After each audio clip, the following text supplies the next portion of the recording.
Joining me now, Alabama Republican Senator Katie Britt. Senator, welcome back to Fox News Sunday. Thank you so much for having me, Shannon. I appreciate it. Okay, so let's start here on the foreign policy front. You've heard the president talk about Israel, our relationship with them. He talked about the greater foreign aid package he'd like to get passed. And he talked about Ukraine. Here's what he said at the State of the Union. I say this to Congress. We have to stand up to Putin. Send me a bipartisan national security bill. History is literally watching. So you were among the 29 in the Senate who voted against advancing that package, which is now kind of just sitting there stalled in the House. What do you make of the president's repeated accusations that you are helping Vladimir Putin if you do not support this package, and that history is watching the mistakes he thinks you're making? Well, first off, we have to do our job for the American people. After my first year in the Senate, the thing I am most frustrated about is that we're not doing just that.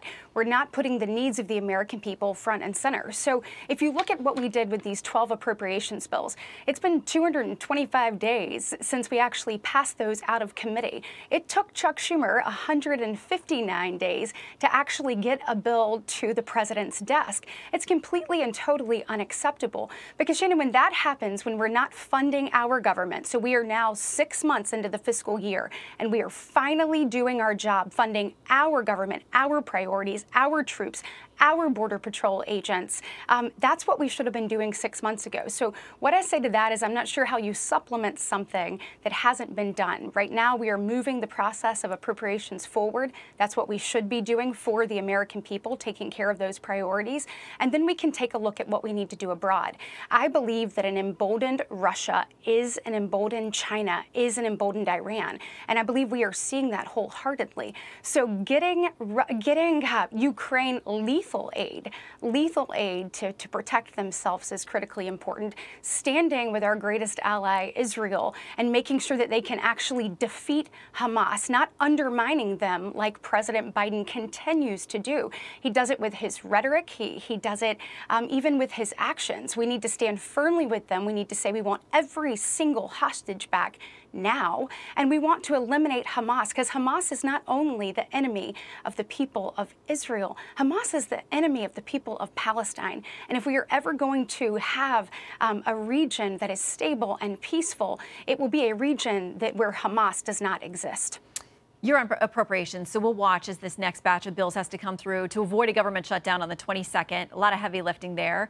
But let's talk about your response to the State of the Union address, which has gotten a lot of headlines. One of the fans was former President Trump. He loved it. He said it was compassionate and caring.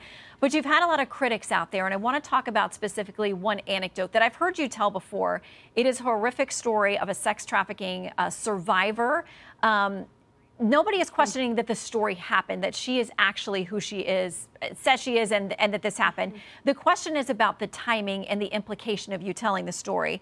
The New York Times has this. Right. None of this happened during President Biden's administration, but that didn't stop the first-term senator from strongly implying that the president could have somehow prevented it from happening, using rhetoric that seemed calibrated to inflame public fears about immigration. Did you mean to give the impression that this horrible story happened on President Biden's watch? No, Shannon, look, I very specifically said this is what President Biden did during his first 100 days. Minutes after coming into office, he stopped all deportations, he halted construction of the border wall, and he said, I am going to give amnesty to millions.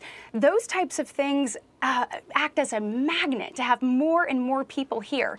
I then said in his first 100 days, he had 94 executive actions. And those executive actions didn't just create the crisis, they invited it. I then contrasted it with my first 100 days. Shannon, I went to the border 3 times in my first 100 days in office. And when I was there, I asked for the real, unvarnished truth. I wanted to sit down. I asked the Border Patrol agents. I asked the people people there. I asked the victims, previous victims of drug cartels, tell me what it's like, tell me what we need to do, tell me what we need to know. The truth is, and the media knows this, yet they're not covering it, that human trafficking has gone up under President Biden. If you look back under 2018, it was a $500 million industry, human trafficking by the drug cartels. It is now a $13 billion industry. Shannon, under the drug cartels are winning under this. This is a story of what is happening now at an astronomical rate. And we have to bring attention to it. We have to tell those stories.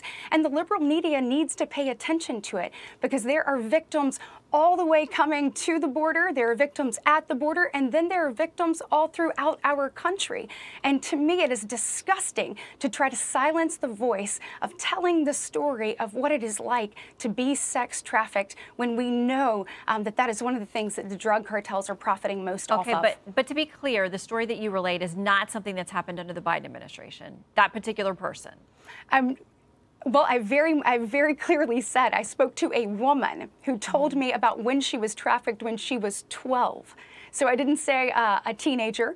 I didn't say a young woman, a grown woman, a woman when she was trafficked when she was 12. And so listening to her story, she is a victim's right advocate who is telling this is what drug cartels are doing. This is how they're profiting off of women. And it is disgusting. And so I am hopeful that it brings some light to it and we can actually do something about human trafficking and that's what the media actually decides to cover. Okay. I want to ask you about, you have endorsed President Trump. You did that back in December. A lot of folks think the GOP put you out there this week because they need to connect with suburban women. It's a place where he's lacking and where they've had trouble. CBS has new polling out. Their analysis says this: the issues of abortion and the state of democracy help boost Mr. Biden with women over Trump. Women who see these issues as major factors in their vote are backing him by more than 2 to 1. 6 in 10 women think overturning Roe v. Wade was bad for the country. Nearly 9 in 10 favor IVF being legal. So what do you say to those who say great that you were out there giving this speech, but they don't think Republicans in their daily policy decisions actually care about women and their lives? I think the exact opposite is true, and that is exactly why I was sitting at a kitchen table. Republicans care about kitchen table issues. We care about faith, family. We care about freedom.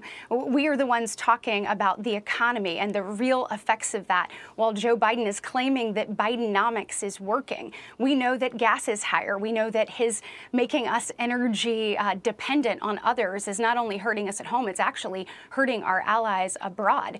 We know that when we go to the grocery store that things cost more. I mean, we know that the credit card debt in this nation right now is at an all-time high, over $1 trillion.